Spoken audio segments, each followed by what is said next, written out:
పూర్వం శివపురం అనే అందమైన పల్లెటూరు ఉండేది. చక్కని పంట పొలాలు, స్వచ్ఛమైన గాలి, పచ్చని చెట్లతో ఆ ఊరు ఎల్లప్పుడూ కలకలలాడేది. ఆ ఊర్లో శ్రీ నీలకంఠేశ్వర స్వామి ఆలయం ఉండేది. ప్రతి ఉదయం గుడిగంటల శబ్దంతో ఆ వీధి పుణ్యమయంగా ఉండేది. అదే ఊర్లో మృత్యుంజయ శర్మ అనే పేద పూజారి ఉండేవాడు. ఆయన పని గుడిలో రోజువారీ పూజలు చేయడం, దీపారాధన నిర్వహించడం, ఆలయ శుభ్రత చూసుకోవడం అన్నీ ఆయనే చూసుకునేవాడు. కానీ అతనికి వచ్చే జీతం చాలా అల్పం. తన కుటుంబం, భార్య, పిల్లలు, తల్లిదండ్రులు పేదరికంలోనే జీవిస్తున్న మృత్యుంజయ శర్మకు శివభక్తి మాత్రం అపారం. వేకువజామునే లేచి నదిలో స్నానం చేసి ఆలయంలో దీపారాధన, పుష్పాలంకారం, శుభ్రత అన్నీ ఆయనే చేసేవాడు. ఆయనకు వచ్చే జీతం చాలా తక్కువ. గ్రామస్తులు అప్పుడప్పుడు కొద్దిగా దక్షిణ, కొంత దాన ధర్మం ఇస్తూ ఉండేవారు. ఏవండి, ఇంటి ఖర్చులు పెరిగాయి, జీతం చాలడం లేదు, పిల్లలు పెద్దల అవసరాలు, భయంగా ఉంది. అది నిజమే. మనం చేయాల్సిన ప్రయత్నం మనం చేస్తాం, మిగతాదంతా దేవుడే చూసుకుంటాడు. కష్టాలు మాత్రం ఆగట్లేదండి. రోజురోజుకు ఇంకా పెరుగుతున్నట్టే ఉన్నాయి. మీ దేవుడు ఏం చూసుకుంటున్నాడో అర్థం కావట్లేదు. కష్టాలను తీర్చేది మనం కాదు, శివుడే చూసుకుంటాడు. మనకు విశ్వాసం ఉన్నంతవరకు దేవుడు మనల్ని ఎప్పుడూ వదిలిపెట్టడు. ఆ ఊర్లోనే మరో వ్యక్తి నారాయణ శెట్టి. ధనవంతుడు, వడ్డీ వ్యాపారి. కానీ అతని దురాశ అంతే పెద్దది. పిల్లికి బిచ్చం పెట్టనంత కఠిన హృదయుడు. నారాయణ శెట్టి ప్రతిరోజు ఉదయాన్నే ఆలయానికి వచ్చేవాడు. కానీ భక్తితో కాదు, ఉచితంగా ఇచ్చే ప్రసాదం తినటానికే. పూజార్లకు మాత్రం దక్షిణ అనే మాటే తెలియనట్టుండేవాడు. దక్షిణ అడిగే పరిస్థితి వస్తే, ఈ రోజు డబ్బులు ఇంట్లోనే మర్చిపోయానే అంటూ నవ్వేసి వెళ్ళిపోతాడు. అదే సమయంలో తన ఆలయ సేవల్లో నిమగ్నంగా ఉండే మృత్యుంజయ శర్మను చూసి కూడా చిన్నచూపే. శర్మగారు రోజూ ఇంత పని చేస్తారు, అయినా పేదరికం తగ్గట్లేదు. పూజారి అని పేరు తప్ప జీవితం మాత్రం పేదరికమే కదా. శెట్టిగారు, మన పని మనం చేస్తాం. మన భాగం ఇంతే, మిగతాదంతా శివుడిపై వదిలేస్తాను. అబ్బా, శివుడే అన్నీ చూసుకుంటాడా? అలా అయితే మీ పరిస్థితి ఇంకా ఎందుకు మారలేదు? మన కష్టాలు ఇప్పుడున్నట్టు కనిపిస్తాయి గాని దేవుడిచ్చే దయ మాత్రం ఎప్పుడు ఎలా వస్తుందో మనకు తెలియదు శెట్టిగారు. తినటానికి తిండి ఎంతుందో దేవుడికే తెలుసు, కాని పొగరుకి మాత్రం ఏం తక్కువ లేదు అని నోరు చిట్లించి గొణుక్కుంటూ అక్కడ్నుంచి నడుచుకుంటూ వెళ్ళిపోతాడు. ఒకరోజు వేకువజామున మృత్యుంజయ శర్మ ఆలయంలో పూజ పూర్తి చేసి బయటకు వస్తాడు. నారాయణ శెట్టి ఆలయంలో పూలు కోసుకుంటూ ఉంటాడు. మృత్యుంజయ శర్మ నదిలో అగమర్షణం కోసం నీరు తీసుకుంటూ ఉంటాడు. గుడిలో నిశ్శబ్దం. అప్పుడే గర్భగుడి లోపల నుండి ఒక దివ్యమైన స్వరం వినిపించింది. నందీశ్వర, నందీశ్వర.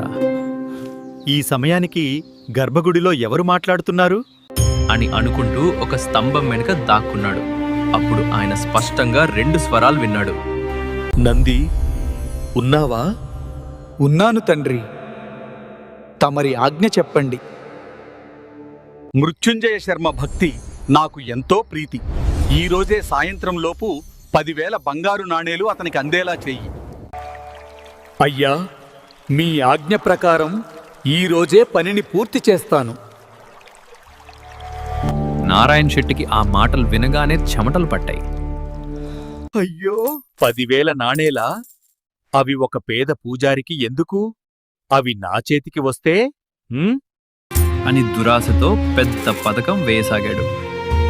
మధ్యాహ్నం మృత్యుంజయ శర్మ ఇంటికి వస్తుంటే శెట్టి ముందుకొచ్చి నమస్కరించాడు.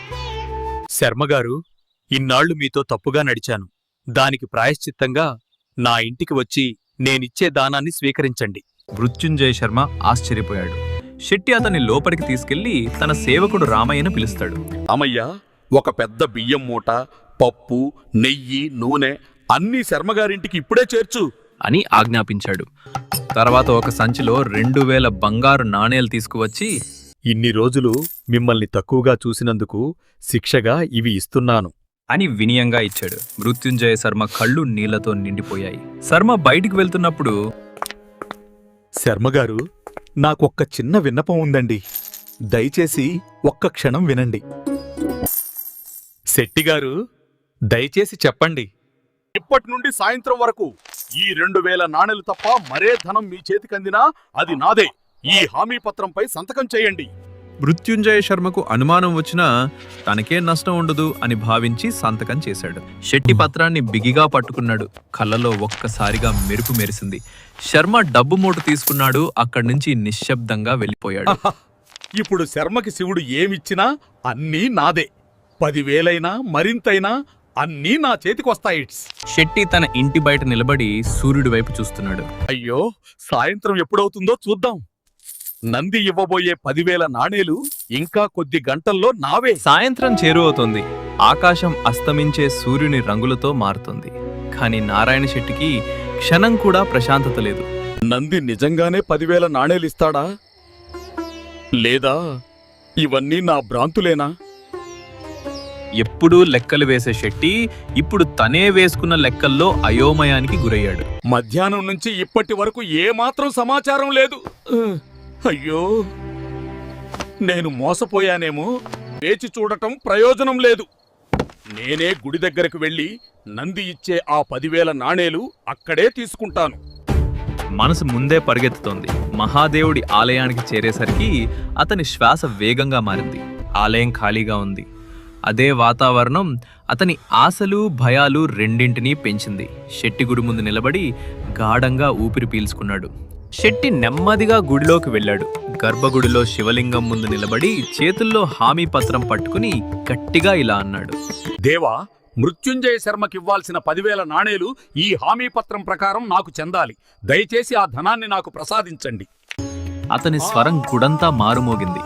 కాని శివలింగం మాత్రం నిశ్చలంగా మౌనంగా నిలిచింది. ఎటువంటి స్పందన లేదు. ఎందుకు ఈ మౌనం? శర్మకివ్వమన్నది మీరే కదా. అయితే ఇప్పుడెందుకు ఒక్క మాట లేదు?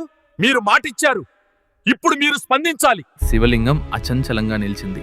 చుట్టూ మౌనం. శెట్టి వేళ్లు వణికాయి.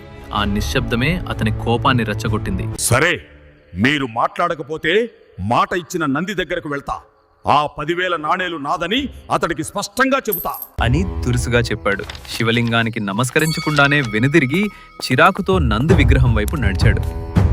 అయ్యా నంది, ఈ పత్రం ప్రకారం శివుడు శర్మకివ్వమన్న 10,000 నాణేలు ఇప్పుడు నావే.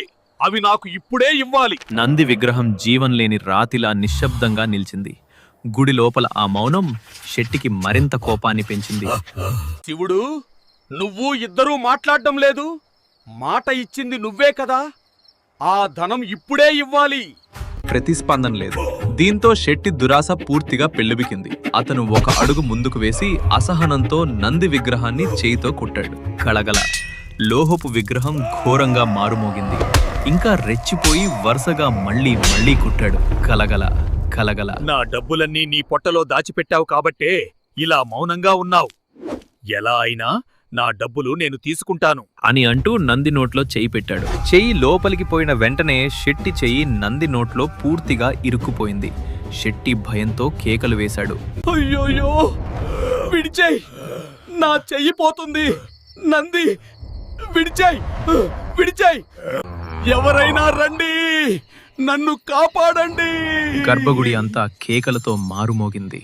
అతని ముఖం భయంతో తెల్లబడింది.